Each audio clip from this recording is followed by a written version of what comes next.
But now to Albanese's hypocrisy over language. Today, the Prime Minister criticised Pauline Hanson for her offensive comments earlier this week on my show. Is there a link in your mind between this sort of commentary and the threat of violence? Of course there is, because it legitimises it. It mainstreams it.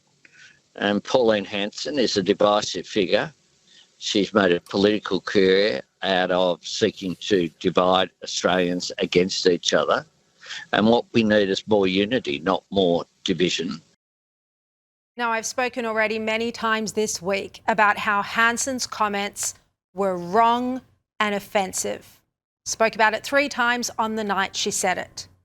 And Hanson last night sort of apologised in her own way.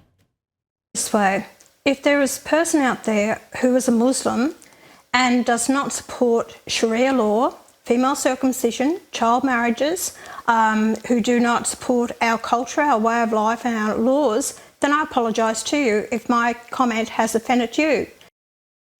I can't imagine that Muslim Australians would be very happy with that half-hearted apology.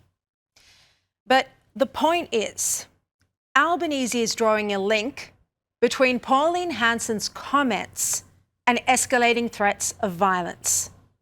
The fact that he understands this concept, the link between language and violence, staggers me, because I've been arguing for more than 2 years now that his over-the-top anti-Israel rhetoric has worsened the hatred of Jews, and that the calls to globalise the Intifada are also leading to violence. Yet just a week ago, Albanese couldn't bring himself to condemn Grace Tame. Why is he comfortable condemning Pauline Hanson but not Grace Tame? This is the height of hypocrisy. And what about Albanese's own rhetoric? For 2 years, I've said that the Prime Minister's antagonism and relentless criticism of Israel, which was disproportional and usually false, reinforced anti-Zionist sentiment. I mean, at times, as you know, he criticised Israel more than he criticised Hamas.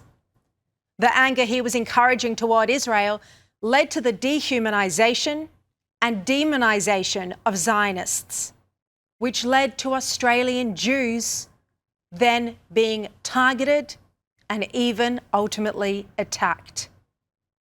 You can argue, and I do, that the Prime Minister made life less safe for Australians. And now Albanese is literally making the same argument against Pauline Hanson that I've made to him for 2 years now. I mean, hypocrisy is staggering. His government's relentless criticism of Israel exacerbated and fed into the anti-Semitism crisis. Police allege that the Bondi shooters recorded videos in front of an ISIS flag where they vowed to attack Zionists. So before Albanese wants to lecture Pauline, he should apologise for how his own language and that of his ministers contributed to violence towards Australians.